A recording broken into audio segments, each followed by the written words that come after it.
Bonjour, je m'appelle Thierry Marchand, j'ai 59 ans et je dois vous avouer quelque chose que les youtubeurs ne vous disent pas sur la Thaïlande. Enfin, ils vous le disent, mais ils vous mentent, ou du moins ils vous racontent une moitié de la vérité. Et cette moitié de vérité, quand on la vit pendant 7 ans, elle devient un mensonge complet. J'ai quitté Lyon il y a maintenant 7 ans. Lyon, vous savez, c'est ma ville. J'ai grandi là-bas. J'y ai travaillé pendant plus de 30 ans comme responsable logistique. J'ai une bonne carrière, une belle maison, une vie confortable. Et puis voilà, la vie fait ce qu'elle fait. Mon mariage s'est terminé. C'est banal, c'est triste, mais c'est la vie. J'avais 52 ans à l'époque, et je me suis dit, pourquoi pas? Pourquoi rester là, dans cette routine, dans ces murs qui me rappellent trop de souvenirs? Pendant des années, j'avais regardé des vidéos YouTube sur la Thaïlande. Des vidéos de Français qui vivaient là-bas, des youtubeurs qui parlaient du climat parfait, des mets délicieux et surtout, du coût de la vie extraordinairement bas. 400 € par mois pour vivre comme un roi, disait-il. 400 €, vous imaginez? À Lyon, rien que le loyer de mon appartement, c'était 800 €. Ma voiture, l'assurance, le chauffage, les restaurants occasionnels, facilement 2500 € par mois pour une vie modeste. Et voilà des gens qui me disaient qu'en Thaïlande, on pouvait vivre magnifiquement avec 400 €. Ce rêve, il m'a hanté. Je me demandais pourquoi je suis encore là, pourquoi je ne saute pas dans l'avion. Alors j'ai sauté. En 2019, j'ai quitté Lyon. J'ai vendu mon appartement, j'ai dit au revoir à mes collègues et je suis venu à Chiang Mai. Chiang Mai, c'est cette ancienne capitale du Royaume-Uni du Lan Na, dans le nord de la Thaïlande. C'est une ville magnifique, avec des temples partout, des montagnes, une vraie vie authentique. Les youtubeurs adorent Chiang Mai. C'est le hub des expatriés, surtout les Français. Tout le monde te dit la même chose.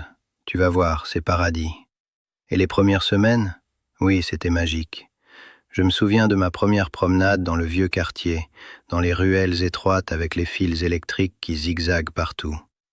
Je suis entré dans un restaurant local, un vrai, pas un piège à touristes. Riz frit avec les œufs, soupe de curry rouge, 4 verres de Thai tea glacé. Total, 60 bahts, 6 €. Je me suis assis et j'ai commencé à pleurer. Pas de pleurer triste. De pleurer parce que je me sentais débile d'avoir dépensé ces dernières années à payer 30 € pour manger une salade vide quelque part à Lyon. J'ai cherché un appartement, et là, les choses ont commencé à devenir intéressantes. Les youtubeurs disent qu'on peut trouver un studio magnifique pour 150 € par mois. Vrai. On peut en trouver un pour 150 €. C'est vrai. Mais ce que les youtubeurs ne vous montrent pas, c'est ce qu'on appelle un studio magnifique à 150 €. Je suis entré dans l'un d'eux, sur Niman, ce quartier touristique où beaucoup de Français vivent. L'endroit était sombre, avec une fenêtre qui donnait directement sur un mur. Le lit était mou comme un camping, avec un matelas de 5 cm d'épaisseur. La salle de bain? Une douche dans un placard, avec un carrelage qui avait vu des jours meilleurs avant je ne sais même pas quel siècle. L'air conditionné? Il existe, mais franchement, c'était plus un ventilateur costaud qu'un vrai climatiseur. Je vous le demande sincèrement, est-ce que vous appelleriez ça un studio magnifique? Moi non. C'est un trou. Et oui, c'est 150 € par mois. Mathématiquement correct. Mais c'est de la malhonnêteté de marketing. C'est comme si je vous vendais une Ferrari en vous montrant une photo d'une Ferrari. Et quand vous arrivez, vous découvrez que c'est une Ferrari décorée en papier mâché. Techniquement, c'est une Ferrari, mais ce n'est pas ce que vous attendiez. Alors j'ai continué à chercher. J'ai finalement trouvé un petit appartement dans le quartier de Chang Phuoc, plus au nord du vieux quartier, moins touristique. Un petit 2 pièces, correctement meublé, avec une vraie fenêtre, une vraie salle de bain, l'air conditionné qui fonctionne vraiment. Le propriétaire était Thaï, un vieux monsieur sympa qui louait à des étrangers depuis longtemps. Il m'a offert du café et on a négocié. Le prix initial était 4500 bahts par mois. C'était environ 120 €. Je lui ai dit que j'étais intéressé, mais que je voulais rester au moins 1 an, peut-être plus. Il m'a proposé 4000 bahts, 107 €. Marché conclu. Et pour les 7 années qui ont suivi, je suis resté là. Pas un palais, mais un vrai chez moi. Voilà où les youtubeurs commencent à tordre la vérité. Oui, 107 € de loyer par mois, c'est extraordinaire. Aucun argument là-dessus. Mais les gens voient ce chiffre et imaginent que le reste de la vie suit la même logique. Qu'on peut vivre luxueusement avec 400 € par mois. C'est faux.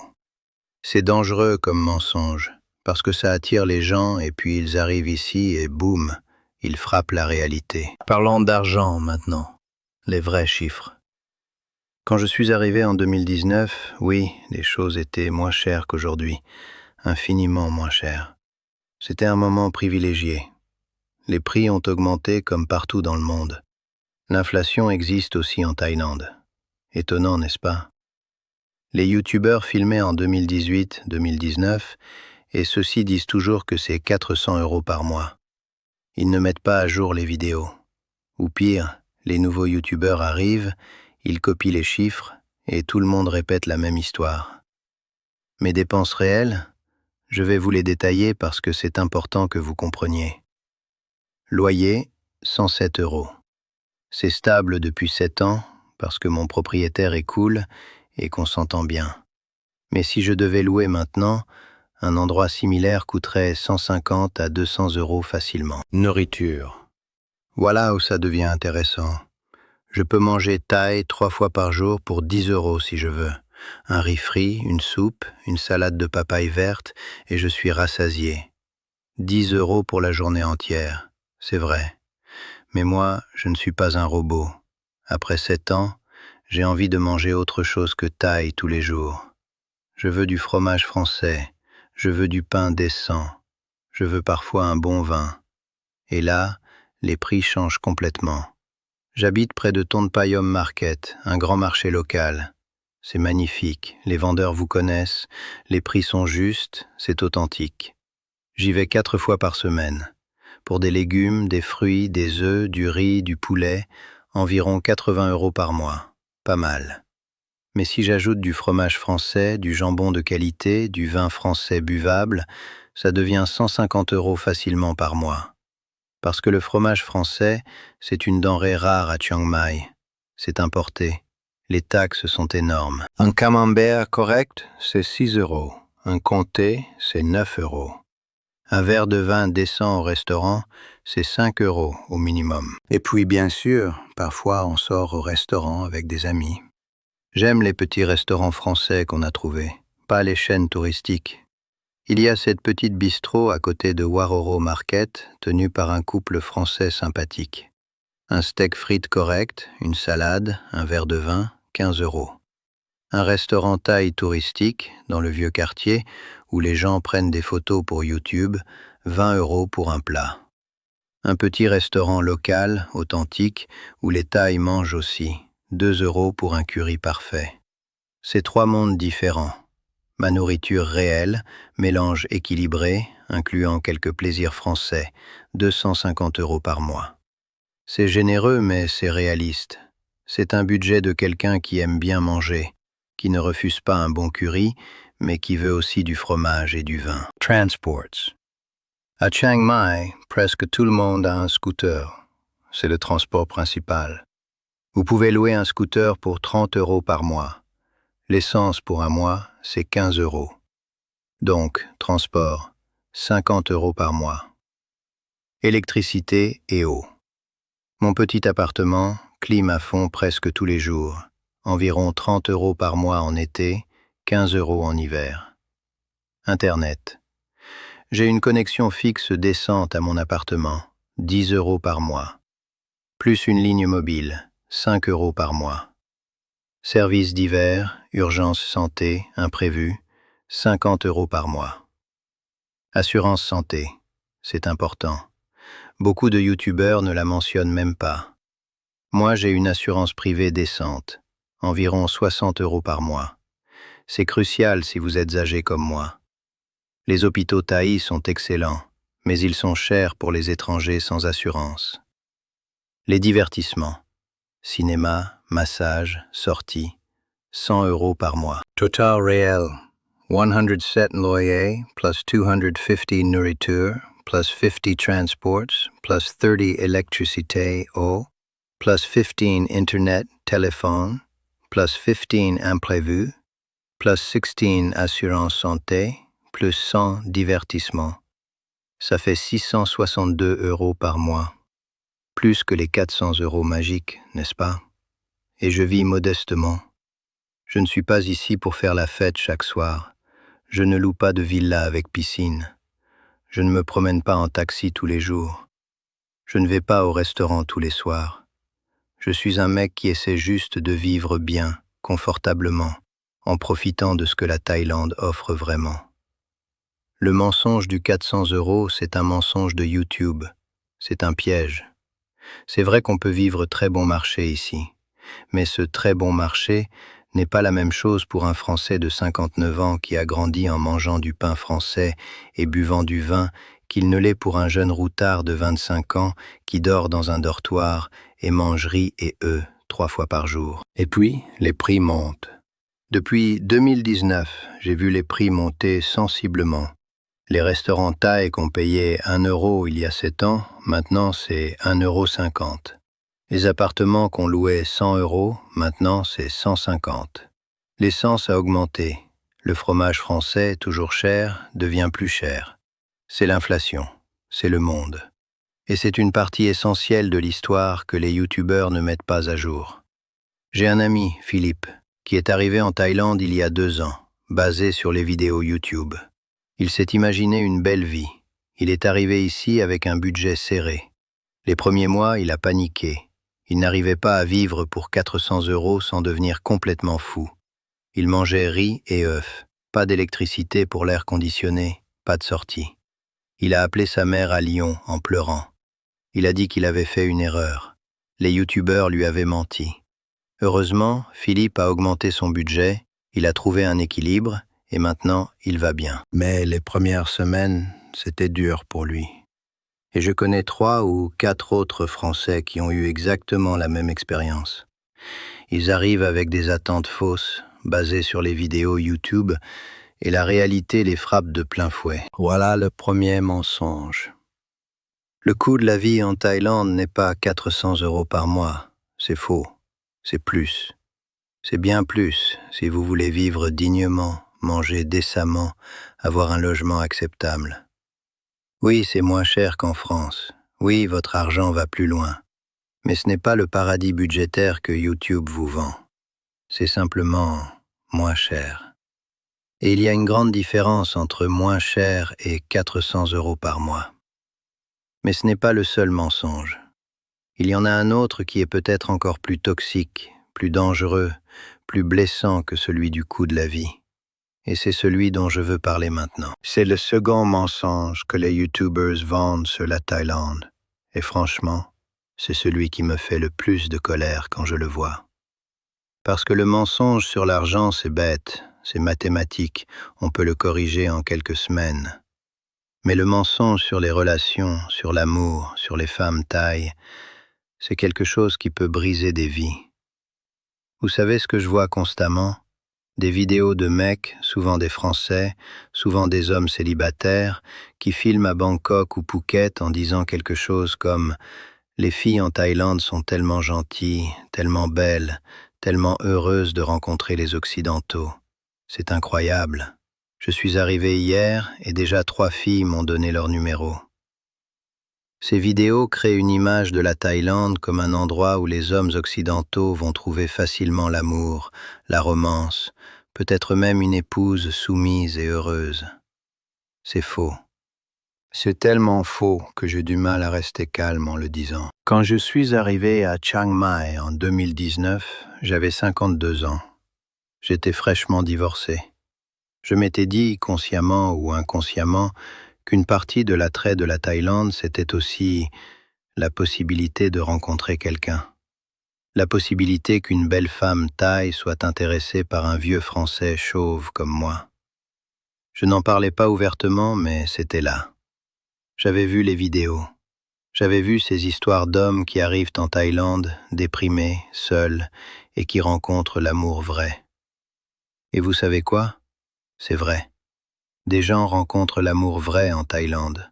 Ça arrive.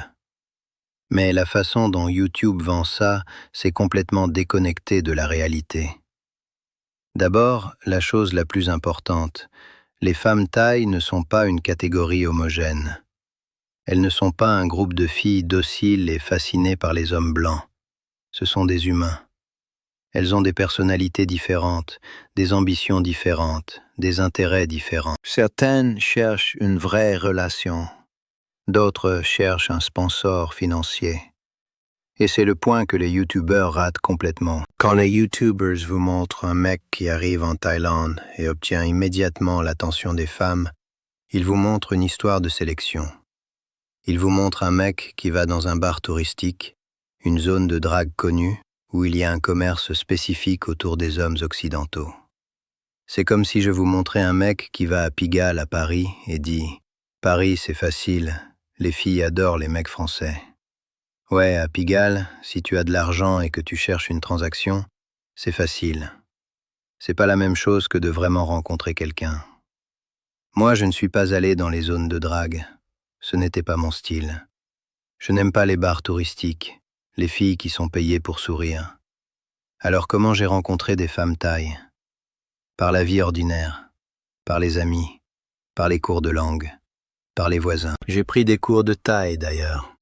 2 fois par semaine, je vais à une petite école de langue près de Ton Payom. Et vous savez combien de personnes suivaient les cours avec moi? Surtout des femmes thaïs qui voulaient apprendre l'anglais. Des professeurs, des infirmières, des travailleuses sociales, des femmes d'affaires. Des femmes intelligentes avec des emplois, des ambitions, des vies complètes. Leur objectif n'était pas de trouver un mec riche de l'Occident.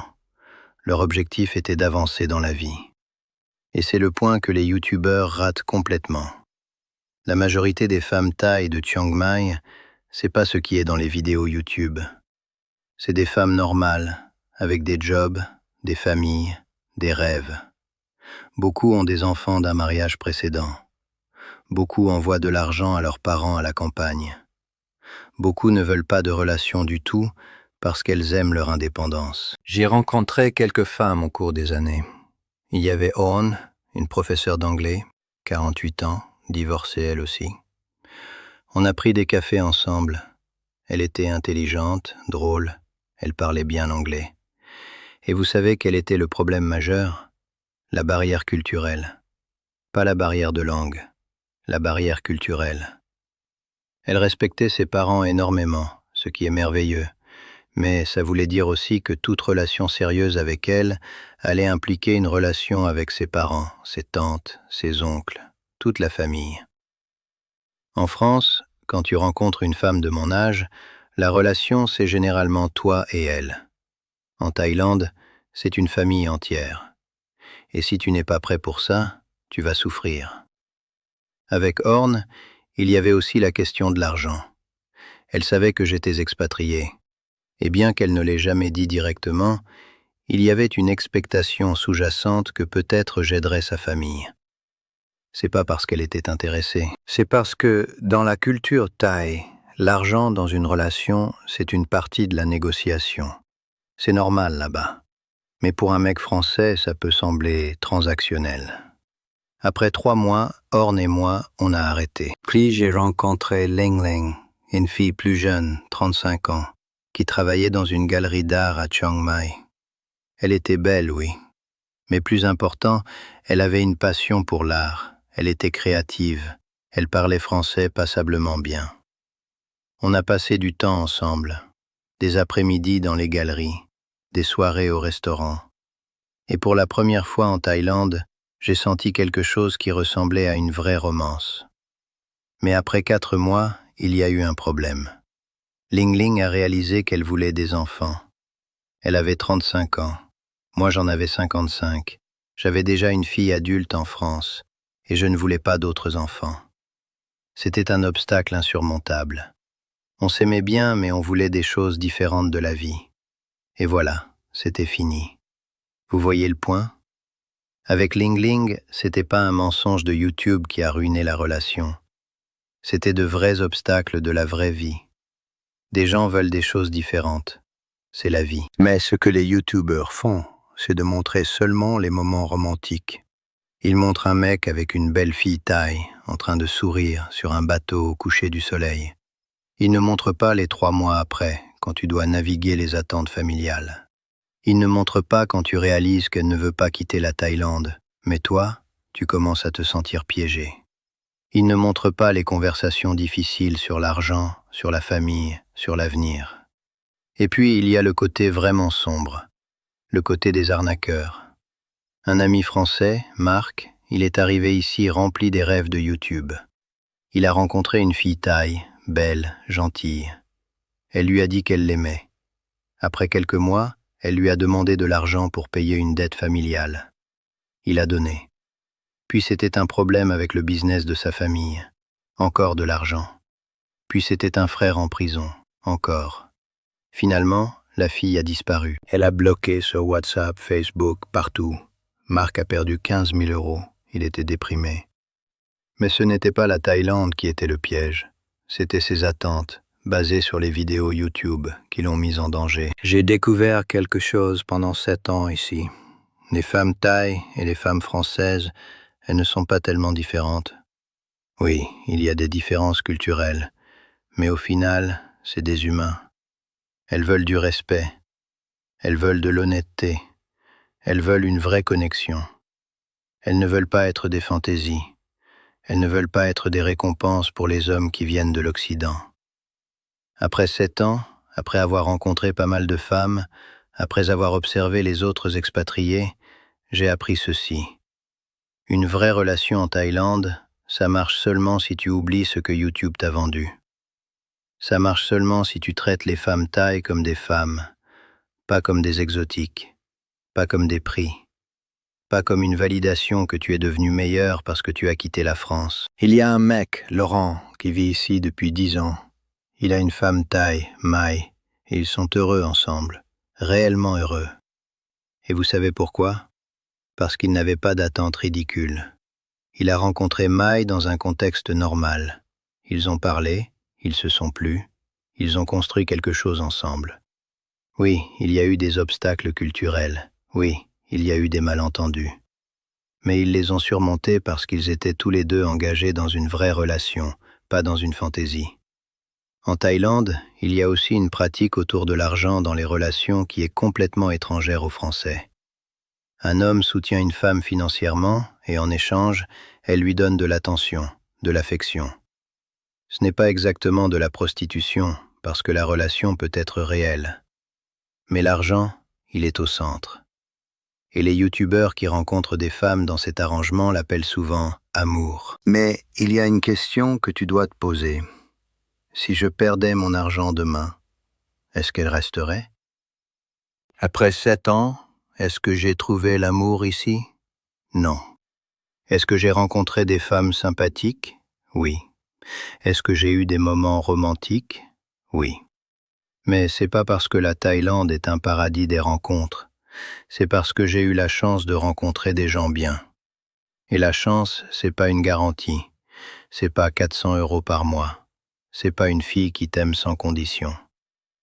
Maintenant, après tout ça, après avoir parlé de ces mensonges, de ces exagérations, vous devez vous demander, est-ce que Thierry regrette? Est-ce qu'il pense que la Thaïlande, c'est une arnaque? Et la réponse, c'est compliqué. Parce que oui, il y a des mensonges, mais il y a aussi de vraies belles choses. D'abord, la vie ici, c'est vraiment moins cher qu'en France. Pas 400 € par mois, mais oui, moins cher. Et ça compte. Ma retraite va être plus confortable ici qu'elle l'aurait été à Lyon. Je peux vivre dignement, je peux avoir des loisirs, je peux voyager un peu dans la région. À 59 ans maintenant, avec une petite retraite, je serai serré à Lyon. Ici, je suis à l'aise. Deuxièmement, le climat. C'est pas rien. Je n'ai pas eu un hiver depuis 7 ans. Je n'ai pas chauffé un appartement. Je n'ai pas porté un manteau. C'est un confort quotidien énorme. Troisièmement, la culture. Les temples, l'architecture, l'art, la nourriture. C'est vraiment magnifique. Il y a une richesse culturelle ici.